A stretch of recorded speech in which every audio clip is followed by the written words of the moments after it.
मित्रों, नमस्कार। मैं शरद कोकास आप सबकी सेवा में उपस्थित हूँ साहित्य की बात के इस पेज पर। आज कुछ अलग तरह की बातें आपसे करना चाहता हूँ। पिछले दिनों हमारे मित्र साहित्य की बात के एडमिन भाई ब्रज श्रीवास्तव जी ने एक प्रस्ताव मेरे सामने रखा कि लेखक अपने बारे में तो बहुत सारी बातें बताता है, लेकिन लेखन के विषय में बहुत कम कहता है। तो मैंने सोचा कि चलो लेखन के विषय में कुछ बातें की जाएं। फिर उन्होंने कहा कि आपका मनोविज्ञान का अध्ययन है, तो क्यों ना हम लेखन के मनोविज्ञान के बारे में कुछ बातें करें। तो हमारे मित्रों ने बहुत सारे प्रश्न भेज दिए जो भाई ब्रज श्रीवास्तव ने मुझे भेजे, और उन सारे प्रश्नों को लेकर, उनके उत्तर लेकर आज मैं यहाँ पर आप सबके सामने उपस्थित हुआ हूँ। तो हमारे सारे मित्र भाई ब्रज श्रीवास्तव हैं और हमारे साहित्य की बात ग्रुप के सभी लोग हैं। विदिशा के हमारे बहुत सारे मित्र हैं, दिनेश मिश्र जी हैं और भाई आनंद सौरभ उपाध्याय हैं, और अनेक लोग हैं जो जुड़े हुए हैं। उदय डोली जी हैं, कई लोग हैं जिनसे मेरी मुलाकात हुई थी और उन सब से बातें मुझे करना है। उसके अलावा जो हमारे अन्य ग्रुप हैं, हमारे जो अन्य मित्र हैं, दस्तक है, धागा विमर्श का मंच है, तर्कशील है, ऐसे अनेक ग्रुप हैं, अंधश्रद्धा निर्मूलन सोसाइटी है। तो काफ़ी लोगों को मैंने बताया था कि आज मैं आप सब लोगों से बातें करने के लिए आ रहा हूँ। तो आप सबका स्वागत करता हूँ मैं। जैसे जैसे मुझे नाम दिखते जाएंगे मैं कोशिश करूँगा। महेंद्र गगन जी, अजय श्रीवास्तव जी, सारे लोग यहाँ पर आ गए हैं। मैं सबसे बीच बीच में संवाद करता रहूँगा और इन प्रश्नों को सिलसिलेवार आपके सामने रख रहा हूँ। प्रश्न बहुत अच्छी तरह के हैं, बहुत बढ़िया हैं। आपको मज़ा आएगा कि कविता के संस्कार क्या होते हैं और कवि का बचपन और मनुष्य के बचपन, आम मनुष्य के बचपन में क्या अंतर होता है। लेखन में हमारे मस्तिष्क की क्या भूमिका होती है, दिल से लिखी रचना और दिमाग से लिखी रचना में क्या अंतर होता है, और कवि की चेतना संत, वैज्ञानिक, राजनीतिज्ञ और खिलाड़ी की चेतना से कैसे भिन्न होती है। फिर लेखन में विचारधारा की बात है, वैज्ञानिक दृष्टिकोण का महत्व क्या है, दक्षिण पंथ, वाम पंथ, इतिहास बोध, इन पर भी हम कुछ बात करेंगे। उसके बाद लेखक, जो नए लेखक हैं, उनको क्या क्या सावधानियां रखनी चाहिए। मीडिया की बात होगी, प्रिंट मीडिया और हमारा जो इलेक्ट्रॉनिक मीडिया है, उसके बाद हमारा सोशल मीडिया है। इन सब लोगों से मैं बात करूंगा। शांडिल्य सौरभ हमारे धागा विमर्श का मंच के एडमिन यहाँ आए हैं, मनीषा जी हैं, भाई बसंत साव हैं, मिथिलेश राय हैं। आप सबका मैं स्वागत करता हूँ और प्रश्नों पे हम शुरुआत करते हैं। इसमें कुछ और चीज़ें मैंने आज जोड़ी हैं कि कवि की दिनचर्या, उसमें लेखन, अध्ययन और जीवन यापन के बीच समय प्रबंधन कैसे होना चाहिए, समय प्रबंधन पर कुछ बातें हैं। फिर कुछ चीज़ें बड़ी महत्वपूर्ण हैं, जैसे कि कवि संवेदनशील होता है तो वो अपनी संवेगात्मकता का प्रबंधन कैसे करे।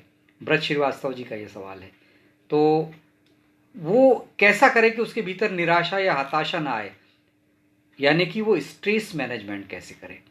इस पर भी हम लोग बात करेंगे। भाई महेश राजा, आपका भी स्वागत है। और इन सब बातों को लेकर अब हम अपनी बात प्रारंभ करने जा रहे हैं। आप लोग जुड़े रहिएगा। बहुत रोचक ढंग से, जैसा कि मेरा तरीका है, आप लोगों से मैं बात करूंगा। ये बातचीत के शिल्प में ही ये सारी बातचीत है। हमारे भाई निरंजन श्रोत्री जी भी आ रहे हैं। अभी उनको आपने विगत साहित्य की बात के पेज पर आपने सुना और बहुत प्रतिष्ठित कवि हैं, उनका आनंद लिया। चलिए अब हम बात शुरू करते हैं। दरअसल ये 7 प्रश्न समूह हैं, 7 प्रश्न समूह, तो एक एक कर हम इन पर बात करेंगे। एक समूह में 3-4 तरह के प्रश्न हैं। पहला प्रश्न है, आपके प्रारंभिक लेखन के विषय में बताते हुए यह बताइए कि एक कवि के बचपन और आम मनुष्य के बचपन में क्या अंतर होता है और कविता के संस्कार अन्य संस्कारों से किस तरह भिन्न होते हैं। हर व्यक्ति के बचपन के आकलन में हमारे दो दृष्टिकोण होते हैं, भौतिक और मानसिक। जो व्यक्ति जिस वर्ग में जन्म लेता है उस पर उसी वर्ग के संस्कार होते हैं। धनाढ्य घरों में जन्म लेने वाले बच्चे, जिन्हें born with silver spoon in mouth कहा जाता है, उनका पालन पोषण एक झोपड़पट्टी में जन्म लेने वाले बच्चे से कहीं बेहतर होता है और मध्य वर्ग के बच्चे इन दोनों के बीच की स्थिति में पलते और बढ़ते हैं। एक कवि के या रचनाकार के बचपन और एक अन्य व्यक्ति के बचपन में कोई विशेष अंतर नहीं होता। भाई राज चुन्नी शर्मा राजनांदगांव के हमारे मित्र हैं, स्वागत है। कविता का संस्कार भी अलग से नहीं होता। हम बड़े होकर कैसे मनुष्य बनेंगे, इसका संबंध बचपन के हमारे ऑब्जर्वेशंस, अनुभव और अध्ययन से होता है। इन सब में सबसे अधिक भूमिका हमारे भीतर उपस्थित संवेदनशीलता की होती है। लेकिन आवश्यक नहीं कि जो बच्चा बचपन में संवेदनशील हो वह आगे जाकर कवि बने। गौतम बुद्ध के बारे में कहा जाता है कि वे बहुत संवेदनशील थे अपने बचपन में। उनके बारे में कई कथाएं भी हैं कि वो उनके भाई ने तीर मारा था तो एक पक्षी आकाश से गिरा था जिसको उन्होंने बताया था, तो अब वे उसको बचाते हैं और उस पर से वो बात कहावत बनी थी कि मारने वाले से बचाने वाला बड़ा होता है। और उन्होंने एक वृद्ध को या एक बीमार को देखा। ये लेकिन गौतम बुद्ध बड़े होकर कवि नहीं बने। यह बात अलग है कि वे एक धर्म के प्रणेता थे, उन्होंने बहुत सारे सिद्धांत दिए लेकिन कविता नहीं लिखी। वहीं वाल्मीकि की बात करते हैं। वाल्मीकि ने एक लुटेरों के परिवार में जन्म लिया। वे हत्याएं करते थे लेकिन आगे चलकर उन्होंने रामायण जैसा महाकाव्य रचा। हाँ, यह बात अवश्य है कि बचपन में सायास या अनायास होने वाले संस्कारों के कारण ही हमारे मानस की निर्मिति होती है और उसके बिंब हमारी कविता में आते हैं। अब मान लीजिए बचपन से हम भ्रष्टाचार, चोरी, झूठ आदि को उचित मानते हैं या वैसा वातावरण हमारे घर में है, हम देखते हैं कि हमारे घर में भ्रष्टाचार का पैसा आता है, तो हम उसे सही मानने लगेंगे और बड़े होकर भी उसे उचित मानेंगे।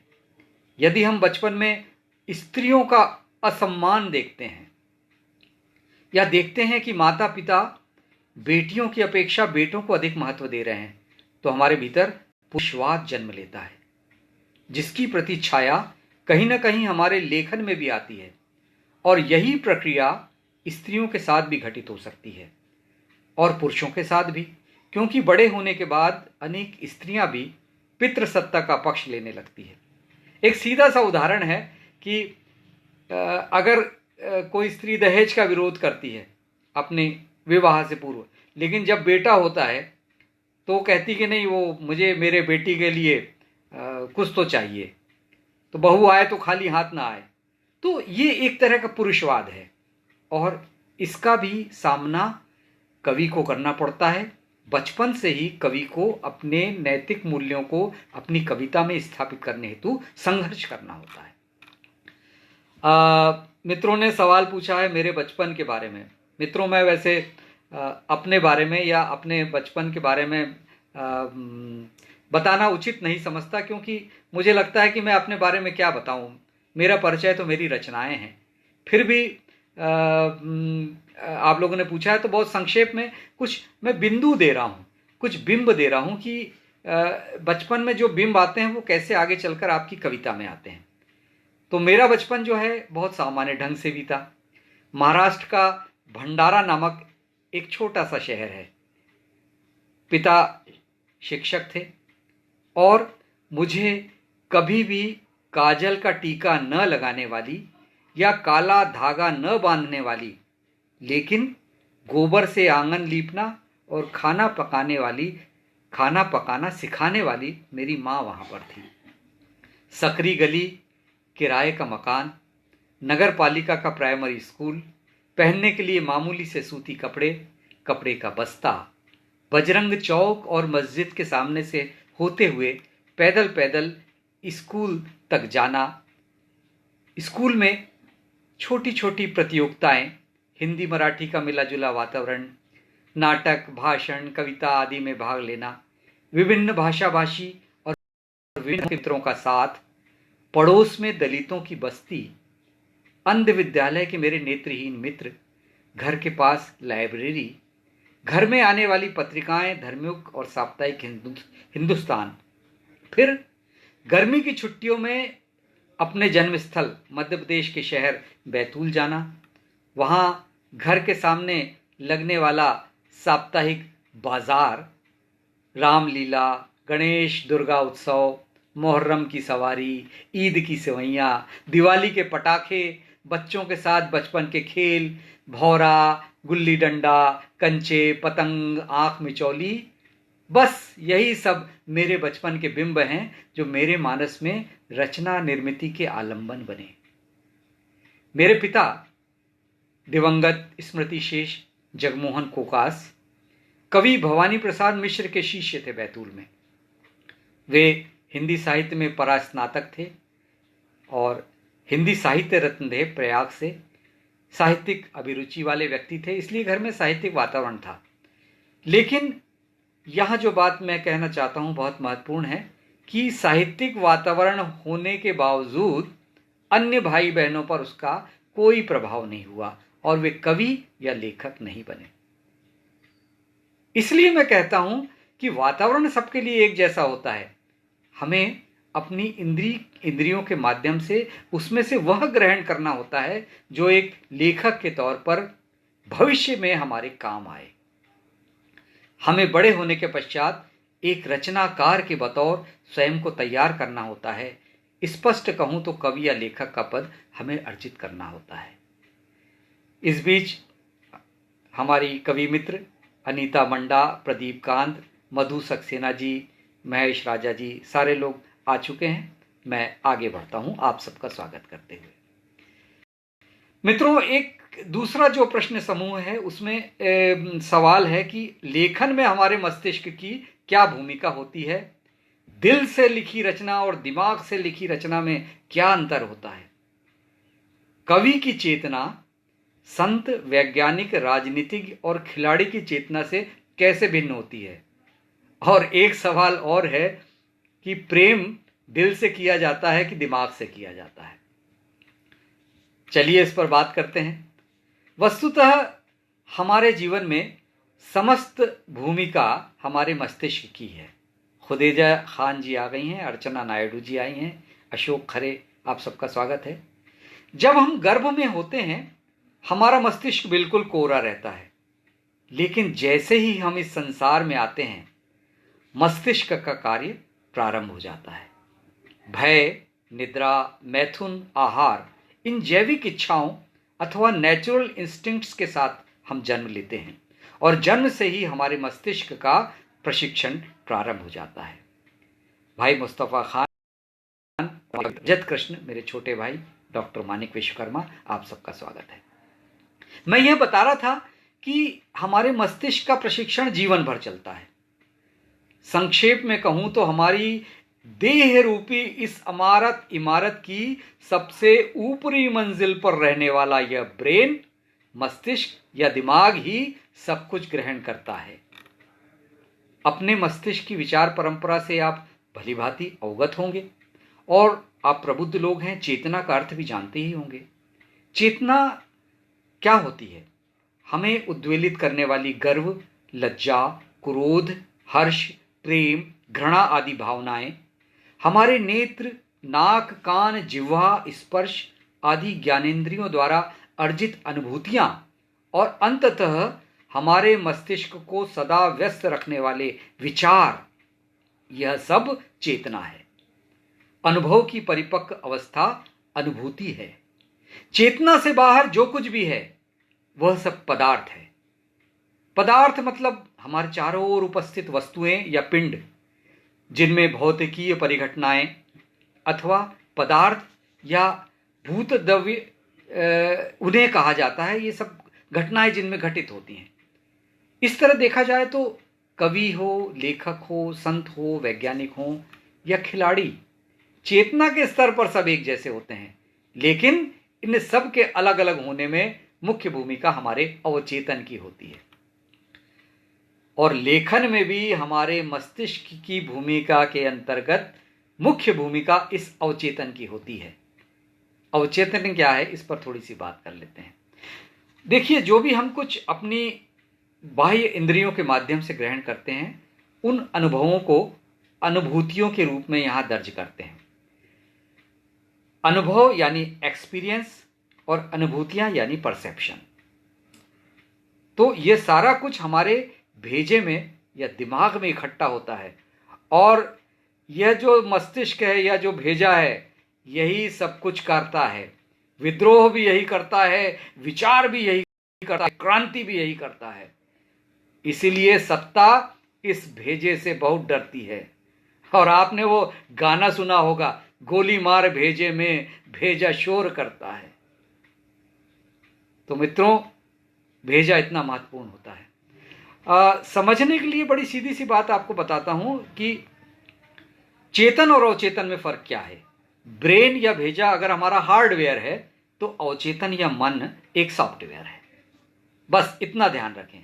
हमारी सारी अनुभूतियां, हमारी स्मृतियां, हमारी आदतें, लेखन कला, कौशल, सब कुछ अवचेतन में ही है। हम इसमें संग्रह करते हैं। और मन के बारे में तो बहुत अच्छी बातें हैं।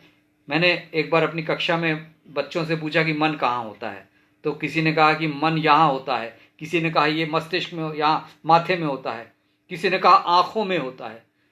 लेकिन मित्रों, भौतिक रूप से मन हमारे शरीर में कहीं नहीं होता। मन का अर्थ है मस्तिष्क के समस्त क्रियाकलापों का योग। Sum of all the function of the brain is mind. जब हम लिखते हैं, लेखन करते हैं, तो हम इसी अवचेतन से उत्खनन कर उसे भाषा के माध्यम से अपनी रचना में लेकर आते हैं। हमारे वरिष्ठ कवि हैं स्मृति शेष विष्णु खरे जी। विष्णु खरे जी बहुत अच्छी बातें कहते थे। तो एक बार उन्होंने कहा था कि मुक्तिबोध की रचनाओं को लेकर कि मुक्तिबोध एक पुरातत्ववेत्ता की तरह अपने मस्तिष्क का उत्खनन कर रचनाएं लिखते हैं। तो जिस तरह लेखन हमारा काम है, उसी तरह कविता, कहानी, चित्रकला या जिस तरह की भी कला हो जो हम सीखते हैं, वो हमारे अवचेतन में दर्ज होती है। बचपन से ये चीज़ें वहाँ पर दर्ज होती जाती हैं। उसके बाद फिर हमें अभ्यास करना होता है और हम उसमें पारंगत होते हैं। मैं इस बात के बिल्कुल खिलाफ हूं कि कवि या लेखक जन्मजात होता है या प्रतिभा जन्मजात होती है। मैंने आपको बताया कि जन्म के समय हर मनुष्य की जो ये हार्ड डिस्क है, ये बिल्कुल कोरी रहती है, लेकिन कला हो या प्रतिभा हो, वो अर्जित की जाती है। जैसा कि मैंने आपको बताया कि एक परिवार में बहुत सारे बच्चे होते हैं, लेकिन उनमें से एक या दो ही कवि या लेखक क्यों बनता है। मुक्तिबोध जी के 4 पुत्र हैं। मुक्तिबोध जी इतने बड़े लेखक बने, लेकिन बाकी लोग लेखक नहीं बने। हाँ, दिवाकर मुक्तिबोध जी जो हमारे बड़े भैया हैं, वे ज़रूर, उनका लेखन से संबंध है, वे पत्रकार हैं बड़े प्रतिष्ठित छत्तीसगढ़ में। कहने का तात्पर्य यह है कि इंद्रियों द्वारा, हमारी चेतना द्वारा अर्जित अनुभूतियां, अध्ययन से उपजे विचार जो हमारे अवचेतन में दर्ज होते हैं, उन्हें हम शब्दों के माध्यम से रचना कौशल द्वारा कविता में प्रकट करते हैं। अब एक सवाल पूछा गया है कि दिल से लिखी रचना और दिमाग से लिखी रचना में क्या अंतर होता है। शुक्ला चौधरी जी आ गई हैं, आपको बहुत बहुत नमस्कार। मिथिलेश राय जी और शीतेंद्र नाथ जी भी आ रहे हैं। खुदेजा खान आई हैं, छत्तीसगढ़ के हमारे मित्र हैं। बबीता गुप्ता हैं, आपको भी नमस्कार। तो ये बड़ा इंपॉर्टेंट सवाल है, और देखिए ये बड़ी मज़ेदार चीज़ है कि दिल से लिखी रचना और दिमाग से लिखी रचना में क्या अंतर होता है। हम कहते हैं कि ये तो रचना मैंने दिल से लिखी है, ये कविता मैं दिल से लिख रहा हूँ। क्षमा कीजिएगा, लिखने में दिल की कोई भूमिका नहीं होती। दिल सिर्फ एक टुल्लू पंप की तरह होता है जो रक्त को खींचता है, साफ करता है और शरीर की विभिन्न शिराओं में उसको भेज देता है। इसलिए जो कुछ भी लिखा जाता है वो हमारे मस्तिष्क से लिखा जाता है। फिर आप पूछेंगे कि ऐसा क्यों कहा जाता है कि हम दिल से लिखते हैं? ऐसा इसलिए कहा जाता है कि ये सदियों से हमारी मान्यता रही है कि हमारी कोमल भावनाएं, हमारी संवेदनशीलता, दया, सहानुभूति, परोपकार की प्रवृत्ति, महिलाओं के प्रति सम्मान की भावना, बच्चों से प्रेम, ये सब चीज़ें, ये जो कोमल चीज़ें, ये सब हमारे दिल में होती हैं। इसलिए इन पर आधारित रचनाएं जो हम लिखते हैं, भावना प्रधान जो चीज़ें लिखते हैं वो दिल से लिखते हैं। लेकिन मित्रों, वास्तविकता यह है कि समस्त चीज़ें, समस्त लेखन हमारा इस मस्तिष्क से होता है। इस मान्यता के पीछे एक कारण है। आप सबको मैं बताना चाहता हूं कि मनुष्य इस बात को पहले जानता ही नहीं था कि हमारे शरीर में मस्तिष्क की क्या भूमिका है। और यह बात अभी बहुत पुरानी नहीं है। अभी अभी पिछली सदी में सन 1951 में पेनफील्ड नाम के वैज्ञानिक ने यह बात बताई है। और इस रहस्योद्घाटन को तो अभी 100 साल भी नहीं हुए हैं। इसलिए आप जानते होंगे कि मान्यताएं कैसे चलती हैं। आज से 400 साल पहले यह माना जाता था कि पृथ्वी स्थिर है और सूर्य इधर से पूर्व से निकलता है और पश्चिम में चला जाता है। लेकिन हमारे वैज्ञानिक गैलीलियो, जिन्होंने दूरबीन बनाई, उन्होंने, और ब्रूनो ने, कोपरनिकस ने, इन लोगों ने बताया कि नहीं, सूर्य स्थिर है और पृथ्वी उनके चक्कर लगाती है। ब्रूनो का नाम आपने सुना होगा। हमारे जो वरिष्ठ कवि हैं आलोक धनवा जी, उन्होंने ब्रूनो की बेटियां नाम की बड़ी प्रसिद्ध कविता लिखी है, उसे आप पढ़िएगा। तो उन लोगों को यातना दी गई, उनके बच्चों को यातना दी गई। लेकिन एक समय ऐसा आया कि स्थापित हुआ यह सत्य कि पृथ्वी सूर्य के चक्कर लगाती है, सूर्य स्थिर है। आज आप किसी बच्चे से कहेंगे कि नहीं भाई, सूर्य चक्कर लगाता है, तो वो कहेगा क्या मूर्खतापूर्ण बातें कर रहे हैं। बहरहाल, अब प्यार की बात, ये फरवरी का महीना है, ये जो सवाल आया है ये ज़रूर किसी हमारे प्रेमी जन ने किया होगा कि प्यार दिल से होता है कि दिमाग से होता है। ये फरवरी का महीना है, वैलेंटाइन का महीना है। हमारे भाई अरुण शीतांश आ गए हैं। अरुण शीतांश जी, आपका बहुत बहुत स्वागत है। तो इसे प्रेम का महीना कहा जाता है, संत वैलेंटाइन का महीना कहा जाता है। लेकिन मैं आपको बताना चाहता हूं कि ये प्रेम जो है ना, दिल से नहीं होता बल्कि मस्तिष्क से ही होता है। जब हम किसी को देखते हैं तो कहते हैं कि उसके लिए मेरे दिल में प्रेम उपज गया, या मैंने उसको अपना दिल दे दिया। मित्रों, प्रेम दिल में नहीं उपजता, वो आपके दिमाग में उपजता है। अर्थात यह प्रेम हमारे मस्तिष्क के कुछ खास रसायनों पर निर्भर करता है। रूहानी जुनून पैदा करने के लिए दिमाग के डोपामाइन, नोरेपाइन और सेरोटोनिन नामक 3 रसायन जिम्मेदार हैं। आपने देखा होगा, प्यार में भूख ना लगना, नींद ना आना और बेवकूफ़ी की हद पार कर साहसिक कार्य कर जाना, इन सब का संबंध डोपामाइन या नोरेपाइन के उतार चढ़ाव से ही है। वो फरहाद हैं जिन्होंने वो शीरी के लिए नहर खोदी थी या पहाड़ काट दिया था।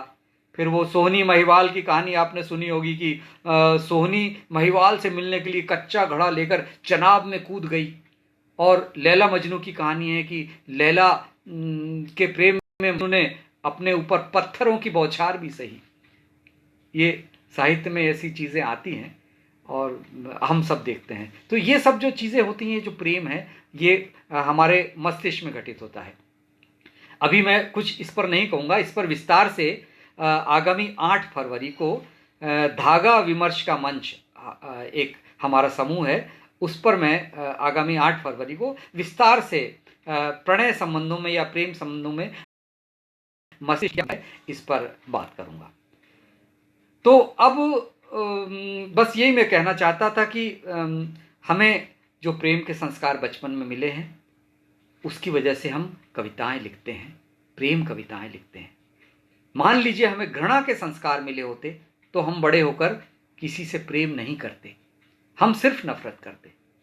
इन दिनों जाति, धर्म, नस्ल को लेकर जो नफरत फैलाई जा रही है, उसकी वजह भी यही है।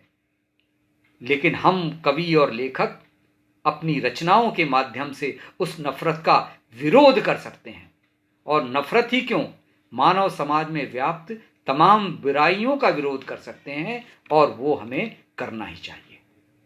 मित्रों, तीसरा जो प्रश्न समूह है उसमें बहुत महत्वपूर्ण प्रश्न है, लेखन में विचारधारा और वैज्ञानिक दृष्टिकोण का क्या महत्व है। विचारधारा कैसे बनती है, दक्षिण पंथ और वाम पंथ कैसे प्रभाव पैदा करता है, इतिहास बोध लेखक के लिए क्यों जरूरी है। देखिए, विचार शब्द को लेकर हमारे समाज में एक भ्रांति है कि कोई राजनीतिक विचार या उस तरह का विचार जिसमें कोई सिद्धांत हो वही विचार कहलाता है, और उसी के कारण विचारधारा शब्द आता है। लेकिन अवचेतन के तौर पर देखा जाए तो जो कुछ भी हम सोचते हैं वो विचार है। जैसे हमें सुबह जल्दी उठना है, आज इस कविता को पूरा करना है, संपादक को यह कविता भेजनी है, बच्चों की स्कूल की फीस जमा करना है, ये सब विचार ही हैं। आज ये खाना पकाना है। इस तरह विचार करने का काम हम जीवन भर करते हैं, और बचपन से लेकर मृत्यु पर्यंत हमारे मस्तिष्क में विचारों का आगमन जारी रहता है। लेकिन एक बात, कुछ विचार ऐसे होते हैं, शाम को किस होटल में खाना खाना है, प्रेमिका के लिए कौन सी कविता लिखनी है, बच्चों को कौन से खिलौने लाकर देना है, ऐसे विचारों के अलावा भी कुछ विचार होते हैं जो सदियों से मनुष्य के मस्तिष्क में रहे हैं। जैसे विश्व में उसका क्या स्थान है, मनुष्य जीवन का लक्ष्य क्या है, उद्देश्य क्या है, मूल्य क्या है, इस दुनिया का आगे चलकर क्या होगा, इस संसार से उत्पीड़न और अन्याय कभी गायब हो पाएंगे या नहीं, क्या है मनुष्य की नियति, युद्धों से होने वाला महाविनाश या शांति और सुख से भरा जीवन, घृणा या प्रेम। हम कैसे अपने जीवन की समस्याओं और अंतर्विरोधों का सामना करें, कैसे विज्ञान और तकनीक की उपलब्धियों को मनुष्य के सर्वनाश के लिए नहीं बल्कि बेहतरी के लिए इस्तेमाल करें। यह सब मिलाकर ही हमारा विश्व दृष्टिकोण बनता है, और इन प्रश्नों के जवाब में हमारी विचारधारा बनती है। लेकिन जैसा कि मैंने बताया, हमारे संस्कार किस तरह के हैं, क्या हम मनुष्य जीवन के मूल रागों को, जिनमें नैतिकता के मूल्य हैं, उन्हें सम्मान देते हैं? क्या हम समानता, बंधुत्व, भाईचारा, इन शब्दों को महत्व देते हैं?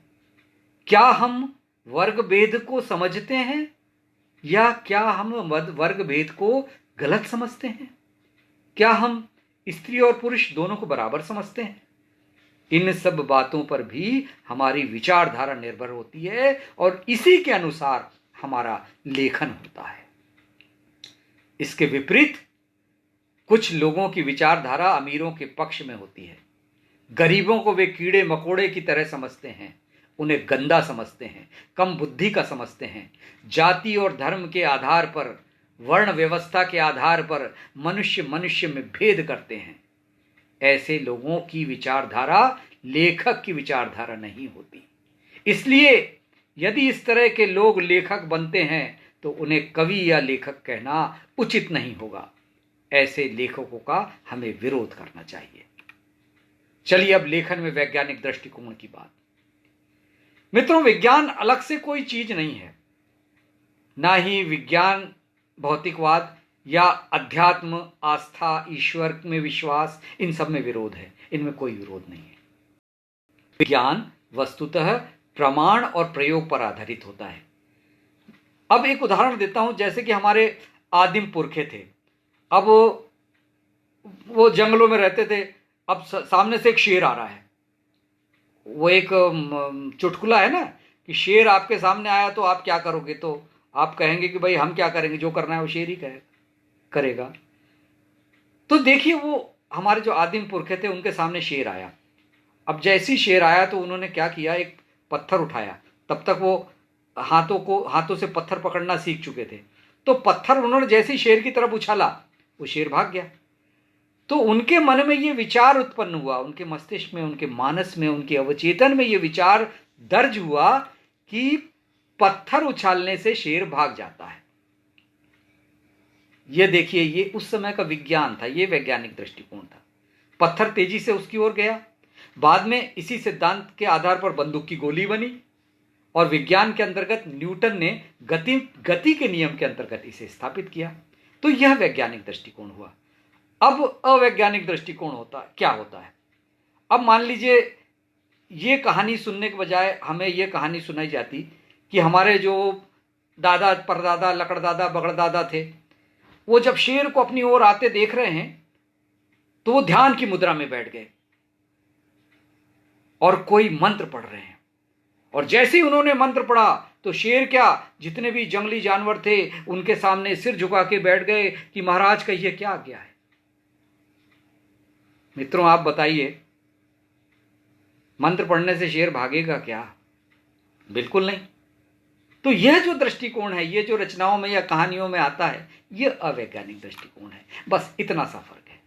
और इसी दृष्टिकोण के आधार पर हमारी विभिन्न विचारधाराएं बनती हैं, दर्शन बनते हैं, विभिन्न पंथ बनते हैं। धन्यवाद भाई ज्योति खरे, आप आइए, आपका स्वागत है। आमतौर पर दक्षिण पंथ और वाम पंथ को एक दूसरे का विरोधी मानना जाता है। बड़ी महत्वपूर्ण बात आपसे कह रहा हूं। वाम पंथ को वैज्ञानिक दृष्टिकोण, प्रगतिशीलता, जनवाद जैसे विशेष गुणों से युक्त माना जाता है, और दक्षिण पंथ को आध्यात्मिक या विज्ञान विरोधी या धर्म के प्रति विशेष आग्रह रखने वाला इत्यादि विशेषणों से नवाजा जाता है। जो वामपंथी हैं वे उसे उचित मानते हैं, जो दक्षिणपंथी हैं वे उसे उचित मानते हैं। लेकिन पंथ हमारे लेखन पर कोई प्रभाव नहीं करता।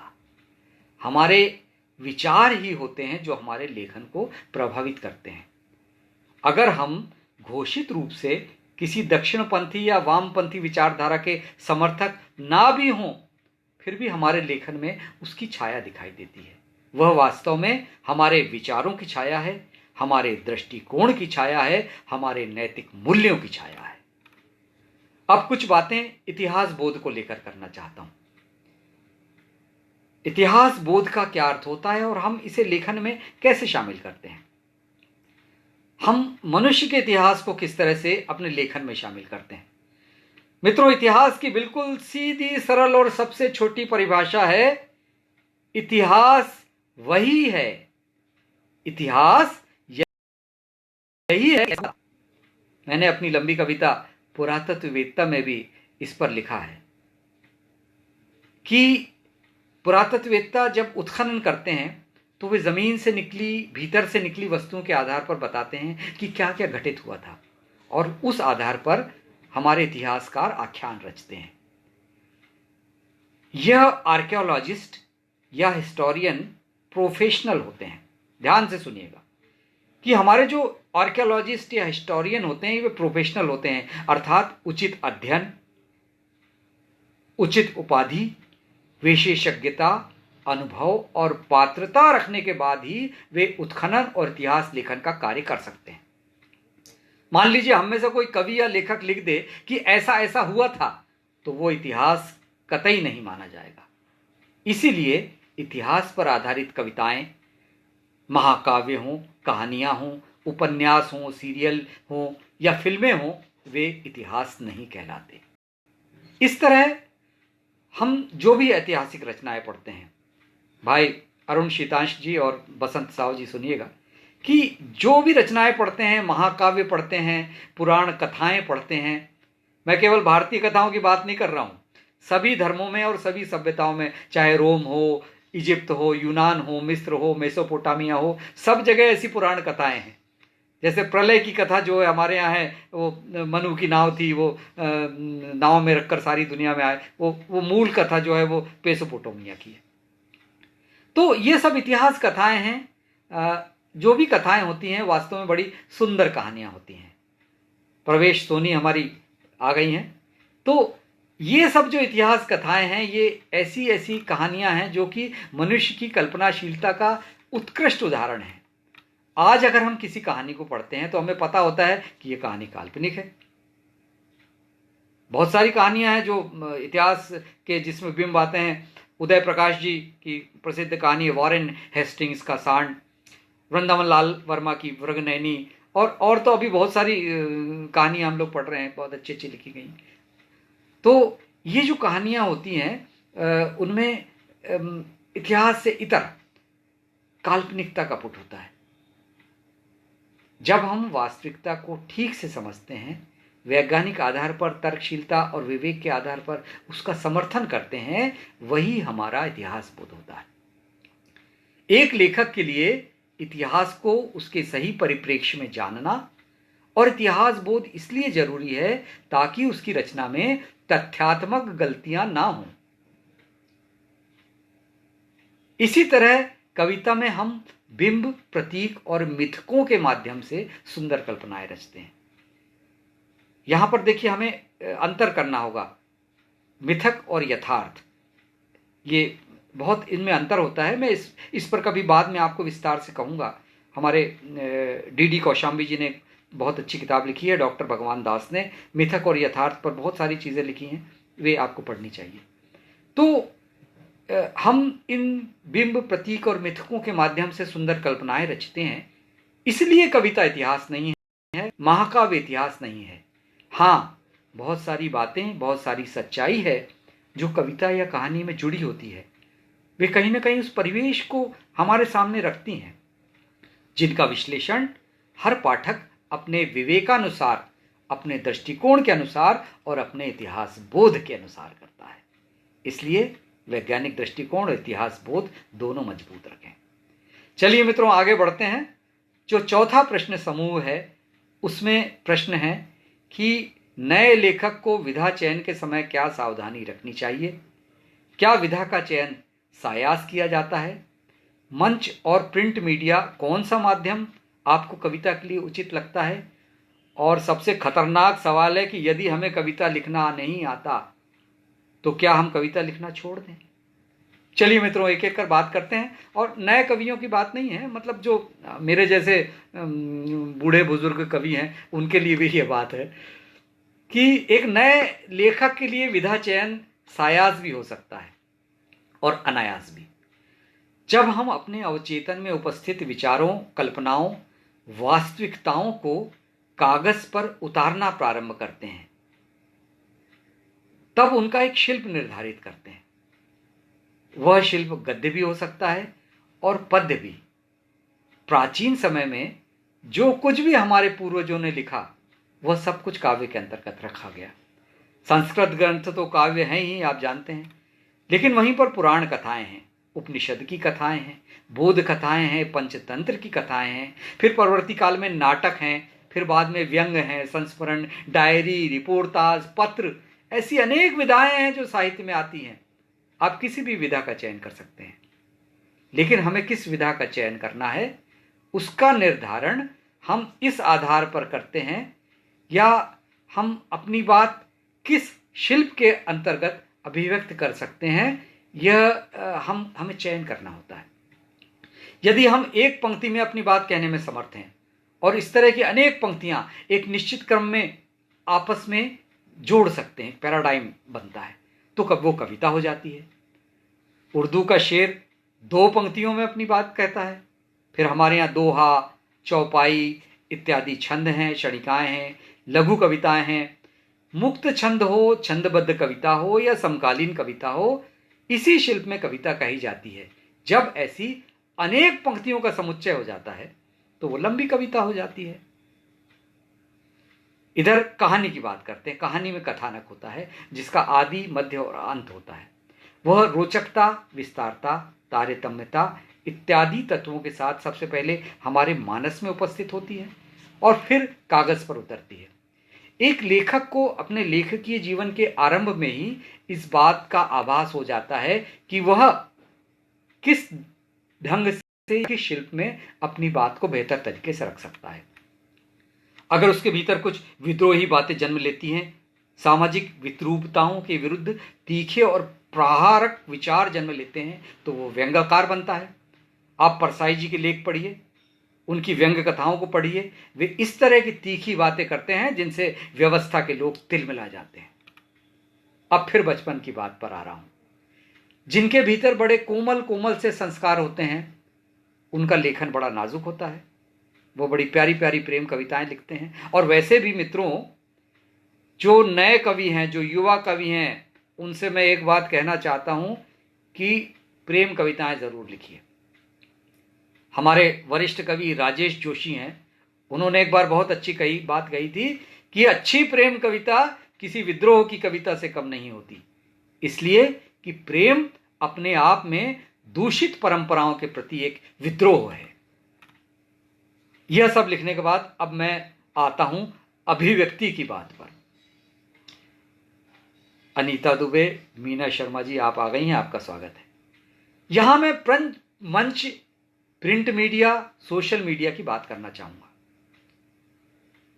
पहले के अनेक लेखक जो या कवि होते थे वो अपनी रचना की प्रस्तुति के लिए तैयार नहीं होते थे। वो कहते थे कि भाई हम तो स्वांतः सुखाए लिखते हैं, हमें किसी को सुनाना नहीं है, और वो रचना को कहीं प्रकाशित ही नहीं करते थे। अभी भी हैं ऐसे लोग, लेकिन मेरा ये मानना है कि रचना तब तक ही अप्रकाशित रहती है जब तक वो अवचेतन में रहती है, लेकिन वो जैसे ही कागज पर आती है या आपके मुंह से आवाज के रूप में बाहर आती है तो वो प्रकाशित हो जाती है। हमारे एक मित्र थे शरद बिल्लोरे जी, दिवंगत, बहुत महत्वपूर्ण कवि थे जो दुनिया में नहीं है। वे कविताएं लिखते नहीं थे, कविता बोलते थे, और वो जैसे जैसे कविता बोलते थे वो कविता प्रकाशित होती जाती थी। उनकी ऐसी कई कविताएं जो लिखी ही नहीं गई और उनके निधन के बाद वो मिलेंगी नहीं। और ये प्रकाशन तो इस तरह से होता है, मतलब मुंह से बोल लें या कागज पर लिख लें। और अब तो कहते हैं कि सोशल मीडिया या व्हाट्सएप या फेसबुक पर भी अगर आपकी कविता या कोई रचना आ जाती है तो उसे प्रकाशित माना जाए और उसे आपकी बौद्धिक संपदा माना जाए।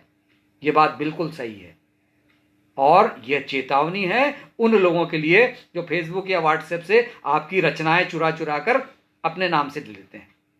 यह अपराध है और ऐसा नहीं होना चाहिए। अब साहित्यिक पत्रिका हो, मंच हो, या उस कविता या रचना के लोगों तक पहुंचने के माध्यम हैं, ये सब माध्यम ही है। इसमें अब सोशल मीडिया भी जुड़ गया है। प्रिंट मीडिया से लाभ यह है कि पाठक कविता को ठहर ठहर कर विश्लेषण के साथ आत्मसात करते हुए पढ़ता है। मतलब जहां कविता नहीं समझ में आ रही तो रुक जाएगा, फिर पढ़ेगा। उस आधार पर वह कवि की विचारधारा और उसकी मानसिकता का विश्लेषण करता है और साथ साथ कविता का विश्लेषण भी करता है। कविता सिर्फ आनंद लेने की चीज नहीं है। कवि भी स्वयं की रचना को पढ़कर अपने स्तर का विश्लेषण करता है। मैं मानता हूं कि कवि को, जो पहला आलोचक कवि को ही होना चाहिए, और तदनुसार अपनी रचनात्मक क्षमता में वृद्धि कर सकता है। लेकिन मंच पर यह जो प्रस्तुति होती है यह परफॉर्मेंस में आती है। आप मंच पर कितनी नाटकीयता के साथ रचना प्रस्तुत करते हैं, इस पर उस रचना की प्रशंसा निर्भर होती है। अर्थात आपकी रचना जैसी भी हो उसका पाठ बेहतर होना चाहिए, अन्यथा वह ठीक से श्रोताओं तक संप्रेषित नहीं। आजकल बहुत सारे मंच के कवि हैं जो अपनी कविता पढ़ते हैं और उसके बाद लोगों से कहते हैं पसंद आई हो तो तालियां बजाइए, और उसके बाद लोग ताली बजाते हैं। हमारे वरिष्ठ कवि दिवंगत डॉक्टर प्रमोद वर्मा जी थे। उन्होंने एक बार मुझे बताया था कि कवि नीरज भी ठीक से प्रस्तुति न करने के कारण एक बार कवि सम्मेलन में हूट हो गए थे। लेकिन मित्रों, यदि आपकी रचना अच्छी ना हो तो उस पर आपको कहीं भी अच्छी प्रतिक्रिया नहीं मिलेगी। मंच पर हास्य व्यंग्य की रचनाएं सामान्य श्रोताओं के बीच ही महत्वपूर्ण होती है, लेकिन जहां पर गंभीर और समझदार श्रोता होते हैं या गंभीर और समझदार पाठक होते हैं, उनके बीच कविता मनोरंजन की वस्तु नहीं होती। वे उस कविता को या उस रचना को उसके वास्तविक अर्थों में ग्रहण करते हैं। यहां अब कवि की लोकप्रियता और कवि की क्षमता का प्रश्न है। एक मित्र ने सवाल किया है कि यदि कविता लिखना संभव ना हो तो क्या हम कविता लिखना छोड़ दें? आप सच सच बताइए कि आप कैसे तय करेंगे कि आप जो लिख रहे हैं वो कविता है अथवा नहीं है। बहुत से कवि तो कुछ भी लिखते हैं और कहते हैं कि ये कविता है, लेकिन मुझे ऐसा नहीं लगता कि कोई भी कवि आज तक ऐसा हुआ होगा जिसने कहा होगा कि मुझसे कविता लिखना संभव नहीं हुआ है इसलिए मैं कविता लिखना छोड़ रहा हूं। हाँ, ये जरूर हो सकता है कि कविता की विधा को छोड़कर वो अन्य किसी विधा को ग्रहण कर ले, कहानीकार बन जाए या व्यंग्यकार बन जाए। हमारे हिंदी साहित्य में एक बड़ी पुरानी कहावत चलती है कि जो कविता कहानी कुछ नहीं लिख सकता वो आलोचक बन जाता है। ये हास्य व्यंग्य के तौर पर ऐसा कह सकते हैं, लेकिन मैं इस बात से सहमत नहीं हूं, क्योंकि आलोचना भी एक महत्वपूर्ण विधा है। और इस समय हमारे बहुत से महत्वपूर्ण साहित्यकार हैं जो हिंदी साहित्य की आलोचना कर रहे हैं। कई लोग हैं इसमें, बहुतों के नाम मैं नाम सबके नहीं लूँगा, पंकज चतुर्वेदी हैं और जितेंद्र श्रीवास्तव, कई लोग हैं, लगभग सभी लोग ये काम कर रहे हैं। लेकिन मेरा ये मानना है कि कोई कुछ भी लिखे, किसी भी विधा में लिखे, मूलतः उसके भीतर एक कवि जीवित रहता है। विचार करना, कल्पना करना, बिंब और प्रतीकों को सहेजना और उस आधार पर विश्लेषण करना, यह सब कवि लेखकों की विशेषताएं हैं और कविता के अलावा ये सब अन्य विधाओं में भी आती है। इसलिए मेरी सलाह है कि कभी भी अपने आप को ऐसा न समझें कि आपसे कविता लिखना संभव नहीं है, और लिखना कदापि न छोड़ें, इसलिए कि अच्छे विचारवान गंभीर कवियों की अभी इस संसार को सख्त जरूरत है। अब एक प्रश्न है, कवि की दिनचर्या में लेखन, अध्ययन और जीवन यापन के बीच समय प्रबंधन कैसा होना चाहिए? क्या लेखक का पूर्णकालिक होना जरूरी है? और कालजयी लेखन के लिए क्या तैयारी होना चाहिए? मित्रों, मैं लास्ट प्रश्न शुरू करता हूं कि कालजयी लेखन नाम की वास्तव में कोई चीज नहीं। अगर आप बहुत अच्छा लिखेंगे तो वो लेखन कालजयी होगा, लेकिन उसको देखने के लिए आप जीवित नहीं रहेंगे। इसलिए जीते जी ही अच्छा लिख लीजिए। तो कवि की दिनचर्या की बात करते हैं। हर व्यक्ति की दिनचर्या परिवार में, समाज में उसकी भूमिका, उसके जीवन यापन का तरीका, उसकी नौकरी, रोजगार आदि पर निर्भर होती है। लेखन के लिए इन्हीं के बीच से समय निकालना होता है। ऐसा नहीं कह सकते कि 60 साल रिटायरमेंट के बाद हम लिखना शुरू करेंगे। और पूर्णकालिक लेखन क्या होता है? उसमें सिर्फ आपकी नौकरी की या रोजगार के 7-8 घंटे तो बचते हैं, बाकी तो काम आपको करना ही है। घर के सारे काम करना है, घर वालों की मदद करना है, बच्चों को पढ़ाना है, ऐसे बहुत सारे काम। इसलिए अन्य कार्यों के लिए यदि समय प्रबंधन करेंगे तो लेखन के लिए भी समय निकलेगा। तो लेखन के लिए अलग से समय प्रबंधन नहीं करना। अब अन्य कार्यों के लिए समय प्रबंधन किस तरह से किया जाए उसके बारे में बहुत संक्षेप में आपको बताता हूं। सबसे पहले तो हमको अपना उद्देश्य या गोल तय करना होगा। उद्देश्य क्या है? समय की अवधि। हमें डॉक्टर बनना है, इंजीनियर बनना है, प्राध्यापक बनना है, अभिनेता बनना है, लेखक बनना है, क्या बनना है यह तय कर लीजिए। दूसरा गोल आपका प्रोफेशनल गोल है, यानी अगर आप किसी पद पर हैं तो पदोन्नति या प्रमोशन, हमको बड़ा साहब बनना है या बाबू रहना है, यह भी तय कर लें। और तीसरा आपका गोल है शॉर्ट टर्म गोल, यानी जो चीज़ अभी प्राप्त करना है, बहुत जल्दी प्राप्त करना है, वो गोल। इसके बाद आप योजनाएं बनाइए।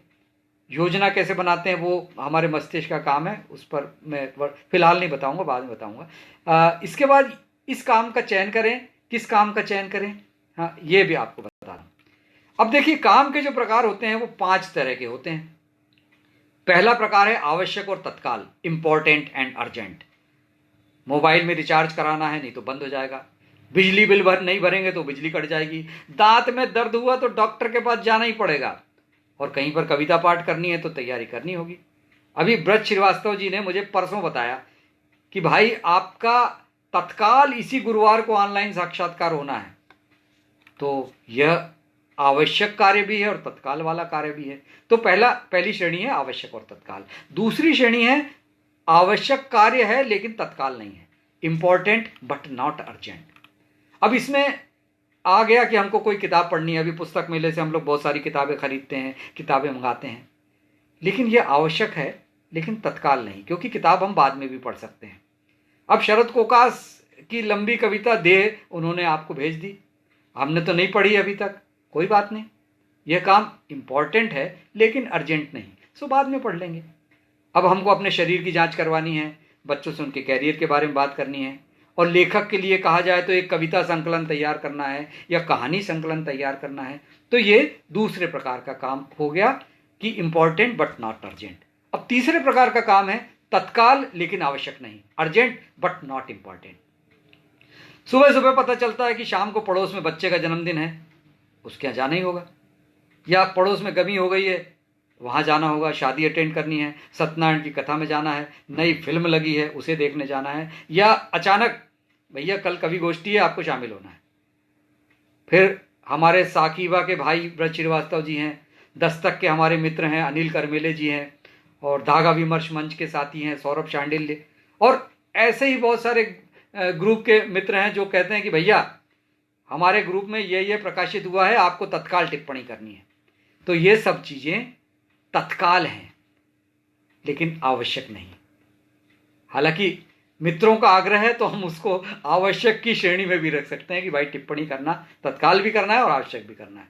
लेकिन बाकी चीज़ें जैसे शादी या पार्टी में जाना, समारोह में जाना, फिल्म देखने जाना और टीवी देखना, ये सब काम आप कुछ हद तक टाल सकते हैं। इस तरह से आपका समय बचेगा। सामाजिकता ज़रूरी है लेकिन आपको उस पर बंधन लगाना होगा, तभी आप बेहतर लिख सकेंगे। चौथा प्रकार है ऐसा काम जो ना तत्काल है ना आवश्यक है। अब जैसे आपने कविता लिखनी शुरू की, विचार आपके मन में आया और जैसे ही आप लिखने की टेबल पर पहुंचे, देखा कि वहां पर कागज फैले हुए हैं, कचरा है, तो आप क्या करेंगे? कपड़ा लेकर उसको साफ करने लगेंगे। भाई पहले टेबल साफ कर लेते हैं, अपने कागज जमा लेते हैं, बाद में लिखेंगे। तो वो जो आपका मूड है ना वो खत्म हो जाएगा लिखने का। तो ये ना तत्काल वाला काम है ना आवश्यक वाला काम है। या टीवी देखने लग गए कि चलो ये सीरियल देखते हैं, बाद में कविता लिखेंगे, या गप मारने लग गए तो हो चुकी है आपकी कविता पूरी। या फिर अब कागज पर नहीं लिखते भाई, हम मोबाइल पर टाइप करते हैं। तो अब आप मोबाइल पर जब टाइप कर रहे हैं तो पलंग पर लेटे लेटे टाइप करने का मन हुआ, बड़ा मज़ा आता है तकिया सिर के नीचे रखकर टाइप करने में। लेकिन आपने कविता ना लिख के आप सोशल मीडिया पर गए और लाइक करने लगे, कमेंट करने लगे, बस हो गया आपका टाइम वेस्ट। इसलिए ऐसे काम जो ना अर्जेंट है ना इम्पॉर्टेंट है, उन्हें हमेशा टालें और बचें। अब चौथे प्रकार के बाद पांचवा प्रकार आता है व्यर्थ बिताया जाने वाला टाइम या वेस्टेज ऑफ टाइम। गाना आया था, love is wastage of time, ऐसा कुछ।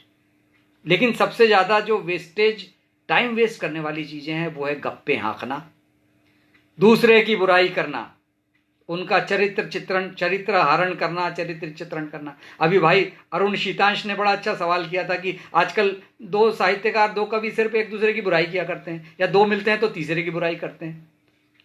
भैया ये वेस्टेज ऑफ टाइम है।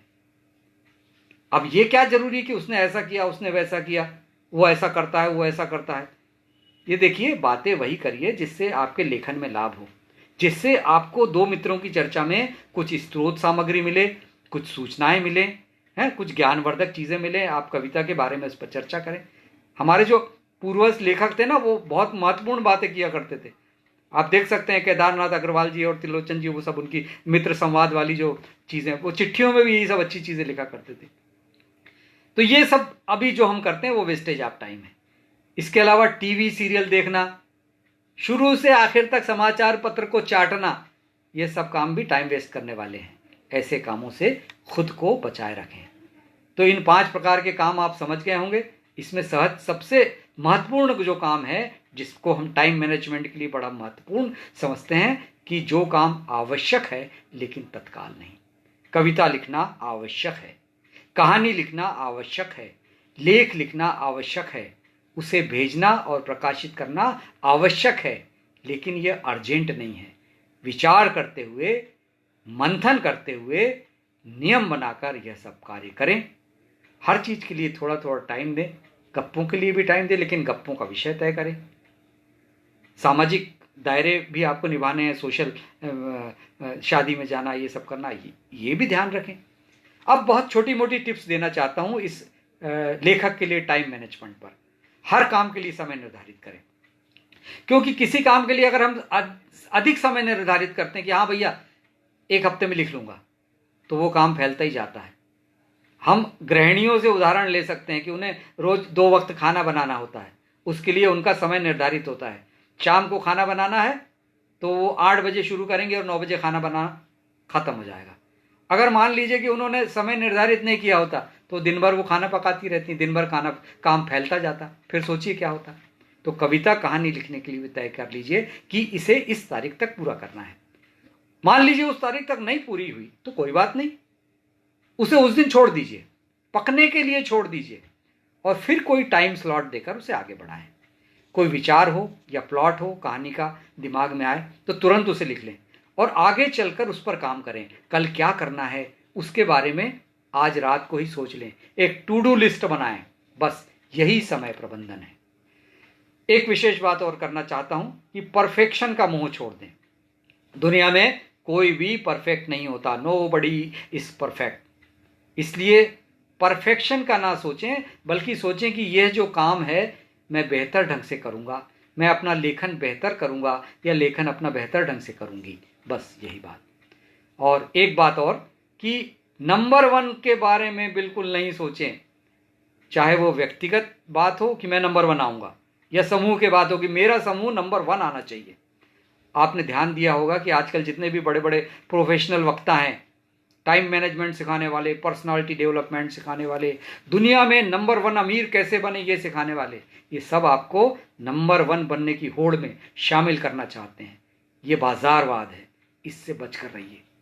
जरा सोचिए, सब नंबर 1 बनना चाहेंगे तो नंबर 2 पर कौन रहेगा? और जब आप नंबर 1 नहीं बन पाएंगे तो आपके भीतर फ्रस्ट्रेशन जन्म लेगा, और फ्रस्ट्रेशन का अर्थ है एक लेखक की मौत। इसलिए हे कवियों, हे लेखकों, बस ईमानदारी से बेहतर लेखन करते रहें और किसी के बहकावे में आकर सर्वश्रेष्ठ बनने के बारे में बिल्कुल ना सोचें। और बस 2 सवाल और बचे हैं, मैं इन्हें समाप्त करना चाहता हूं कि कवि संवेदनशील होता है, वो कैसे अपनी संवेगात्मकता का प्रबंधन करे। कवि संवेदनशीलता के आधार पर लेखन करता है, दुनिया को उसी के अनुसार देखना चाहता है। फिर उसके मन में निराशा क्यों आती है, हताशा का क्या प्रभाव होता है, उससे बचने के लिए उसे क्या करना चाहिए, वह किस तरह से स्ट्रेस मैनेजमेंट करे कि उसे तनाव ना हो। मित्रों, संवेदनशीलता हर मनुष्य का आंतरिक गुण है। अरुण शेतांश ने वो आपकी जीत, ये सब बस इसी तरह की किताबें होती हैं अरुण भाई। संवेदनशीलता हर मनुष्य का आंतरिक गुण है। इस गुण को जीवित रखने के लिए हमें परिश्रम करना होता है। नीलिमा करैया जी आई हैं, नमस्ते। हम इस परिश्रम के आधार पर ही हम अपने संवेगों पर नियंत्रण रख सकते हैं और इस गुण को जीवित रख सकते हैं। अन्यथा 2 तरह के भाव हमारे भीतर होने की संभावना होती है। ये 2 भाव कौन से हैं? एक तो आक्रामकता का भाव और दूसरा है आत्महंता जीवन दर्शन। जब भी हमारी संवेदनशीलता आहत होगी तो ये 2 भाव हमारे भीतर पैदा होंगे। हम आक्रामक हो जाएंगे या खुद को खत्म करने के बारे में सोचेंगे। जैसे कि एक कवि या लेखक चाहता है कि ये दुनिया बहुत अच्छी बने। हम सब कवि लेखक जो हैं, हम लिखते इसी के लिए हैं कि दुनिया बहुत अच्छी बने, यहाँ सब लोग बराबर के हों, कोई छोटा बड़ा ना हो, ऊंच नीच ना हो, सबको पर्याप्त भोजन मिले, रहने की सुविधा हो, परिवार में सब सुख हो। सुख की परिभाषा यही है। वह इसीलिए तो लेखन करता है। वह चाहता है कि दुनिया में ऐसी स्थिति आए जहां दुनिया के सब लोग एक दूसरे से प्रेम करते हों, एक दूसरे के प्रति घृणा व्याप्त ना हो, स्त्रियों का उचित सम्मान हो, उन्हें दोयम दर्जे का नागरिक ना माना जाए, बच्चों को अपना बचपन ठीक से जीने का अवसर मिल सके। लेकिन जब वह लेखक या कवि देखता है कि इस तरह से कुछ नहीं हो रहा है, तो उसके भीतर या तो आक्रामकता जन्म लेती है या फिर वो पलायन करता है। आक्रामकता के नुकसान है। वो कविता से क्रांति करना चाहता है लेकिन ऐसा संभव नहीं होता। तो 2 स्थितियां होती हैं, या तो वह पलायन कर जाता है या फिर सब कुछ की उपेक्षा करता है।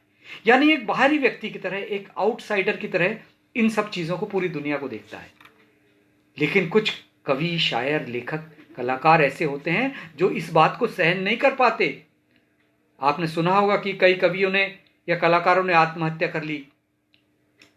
गोरख पांडे और कई लोग हैं, अर्नेस्ट हेमिंग्वे, या फिर वो शराब में डूब गए, शराब में डूबकर खुद को खत्म कर लिया। उसकी वजह यही होती है। तो अगर हमको अपनी संवेगात्मकता पर नियंत्रण करने के लिए अपने अकेलेपन से मुक्ति पानी है, ये संवेगात्मकता वाला सवाल ब्रज श्रीवास्तव जी ने पूछा था, तो संवेगात्मकता पर नियंत्रण करने के लिए हमें अपने जैसे विचार के अन्य लोग ढूंढने पड़ते हैं। और जब ये महसूस होता है कि हमारे जैसे सोचने वाले, हमारे जैसे कलाकार, हमारे जैसे कवि, लेखक दुनिया में बहुत सारे हैं, तब हिम्मत आती है। और दोस्तों, एक ना एक दिन दुनिया के बड़े से बड़े तानाशाह को भी इनकी बात माननी पड़ती है। अब एक महत्वपूर्ण बात और जो यहां पूछी गई है कि हताशा से बचने के लिए क्या करना चाहिए और स्ट्रेस मैनेजमेंट किस तरह से करें। हताशा से बचने के लिए हमें अपेक्षा पालना बंद कर देना चाहिए। ना अपने लोगों से, ना अपने शहर के लोगों से, ना सत्ता से। और मित्रों, मैं तो स्ट्रेस मैनेजमेंट की क्लास में यह भी कहता हूं कि पति को अपनी पत्नी से अपेक्षा पालना बंद कर देना चाहिए और पत्नी को अपने पति से अपेक्षा पालना बंद करना चाहिए। तो फिर क्या करें? हमें सिर्फ कोशिश करनी चाहिए कि यह जो बुराइयां हैं, जो स्थितियां हैं, ये जो सत्ता का अहंकार है, हम इन सब में अपने लेखन से, अपने कार्यों से परिवर्तन कर सकें। तो मान लीजिए हम अपने प्रयास में असफल होते हैं तो कोई बात नहीं, इसे हम सहज स्वाभाविक सामाजिक गति मान लें और तनाव बिल्कुल ना पालें। इसलिए कि तनाव से होगा कुछ नहीं, सिर्फ हमारा मानसिक और शारीरिक नुकसान होता है और रचनात्मकता बाधित होती है। हमारे बहुत सारे साइकोसोमेटिक डिसऑर्डर्स हैं, blood pressure, sugar, heart problem, asthma, बहुत सारी चीज़ें हैं। ये जो साइकोसोमेटिक डिसऑर्डर्स हैं, ये सिर्फ स्ट्रेस या टेंशन की वजह से होते हैं। और तनाव से मुक्ति पाने के लिए हमारे ऋषि मुनियों ने, संतों ने, चिकित्सकों ने, डॉक्टर्स ने और मनोवैज्ञानिकों ने ध्यान, एकाग्रता, स्वसम्मोहन, सेल्फ हिप्नोटिज्म आदि का सहारा लेने को कहा है। मित्रों, यह सब चीज़ें अपनी जगह ठीक हैं, लेकिन मैं इन सब की किसी बाहरी ध्यान की प्रविधि की बजाय लेखन को ही मेडिटेशन और एकाग्रता मानता हूं। इसलिए ज़्यादा से ज़्यादा लिखें, कंसंट्रेट होकर लिखें, स्वयं को एकाग्र करें और एकाग्रता की स्थिति में अपने आप को बेहतर से बेहतर रचने का सुझाव दें और स्वयं को दिए आप चेतन रूप से अपने अवचेतन को जो सकारात्मक सुझाव देंगे उसके अनुसार आपका लेखन होगा। उन सुझावों का पालन करें कि मैं आज से अच्छा काम करूंगा, अच्छी कविता लिखूंगा, कविता में ये चीज़ें लाऊंगा। बहुत सारी चीज़ें हैं। ये सब आप कैसे कर सकते हैं, इस पर मैं बहुत विस्तार से अपनी पुस्तक मस्तिष्क की सत्ता में लिख रहा हूं, जो अभी लगभग फाइनल होने वाली है। और मित्रों, बस अंतिम सवाल 5 मिनट आपका और लूंगा। ये बड़ा महत्वपूर्ण सवाल है और सबके दिमाग में आता है कि लेखन में प्रोत्साहन का क्या योगदान है। स्मिता जी आई हैं, स्मिता जी का स्वागत करता हूं मैं। हल्द्वानी से हैं, उत्तराखंड से। बसंत साव जी हैं, आपका भी स्वागत करता हूं। प्रोत्साहन, पुरस्कार या सम्मान केवल एक मानसिक स्थिति है। Award is only a mental status. हम सबको याद है कि जब हम बचपन में कोई अच्छा काम करते थे तो हमें शाबाशी मिलती थी और कोई गलत काम करते थे तो हमें सजा मिलती थी। ये शाबाशी हमारे लिए प्रोत्साहन होती है और सजा पनिशमेंट होती है। तो इन दोनों से कभी हम प्रोत्साहित होते हैं और कभी हतोत्साहित भी होते हैं। आप बचपन के उन दृश्यों को याद कीजिए जब आपने क्लास में कोई अच्छा काम किया था तो आपके शिक्षक ने आपको शाबाशी दी थी।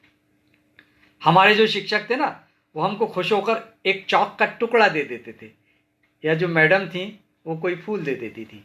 अब चॉक है या फूल है, ये बड़ी मामूली सी चीज़ है, लेकिन वो हमको टीचर ने दिया है तो उसका अलग महत्व है। हम अपने दोस्तों को बताते थे, देखो हमको हाफिज खान सर ने एक चॉक दिया, या रॉय मैडम ने हमको ये एक फूल दिया।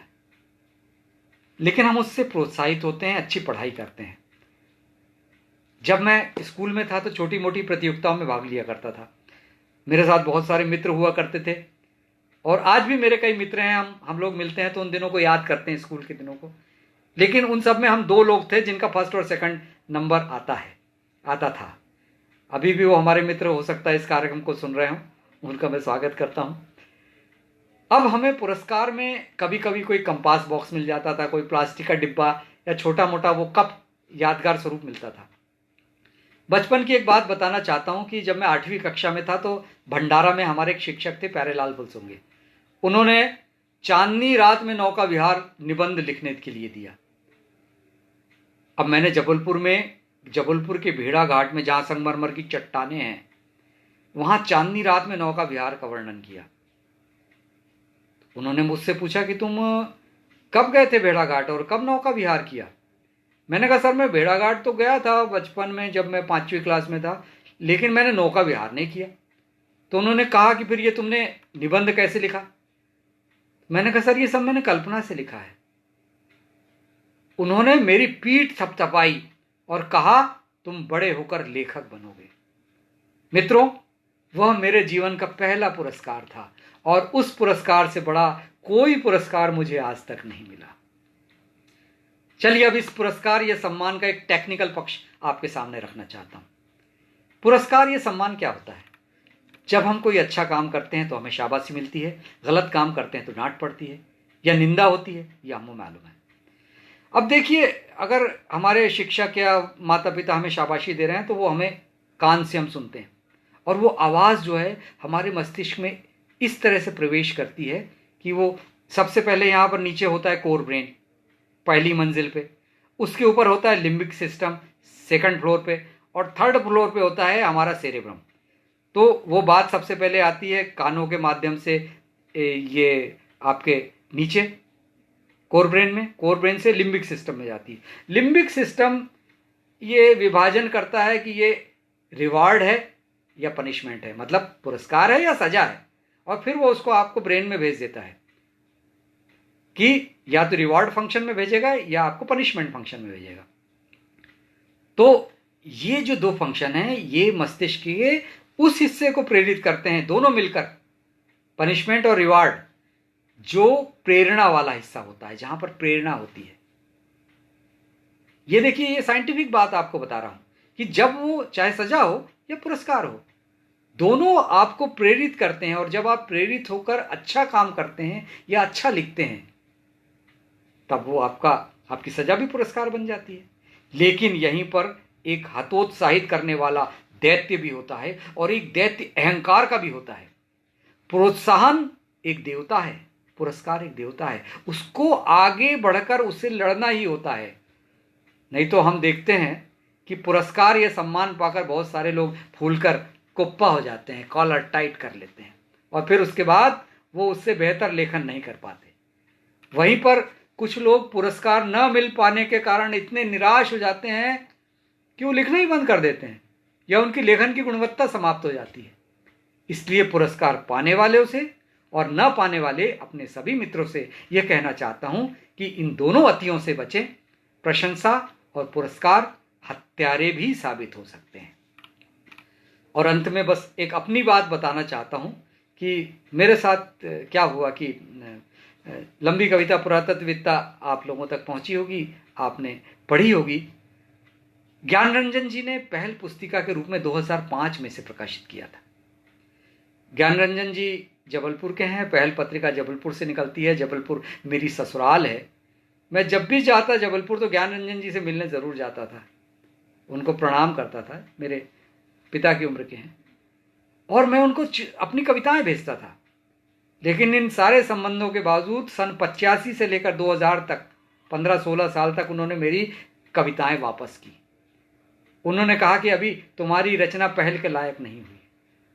मैं उसे चैलेंज के रूप में स्वीकार करता रहा, और जब अंत में 2002 में जब 20 पेज की थी कविता पुरातत्वविद्ता, उन्होंने उसका चयन किया और कहा कि यह कविता पहल में छपेगी। और जब वो कविता 53-54 पेज की हुई तब 60 पेज की पहल पुस्तिका में वो कविता प्रकाशित हुई और वो कविता मेरी सिग्नेचर कविता बनी।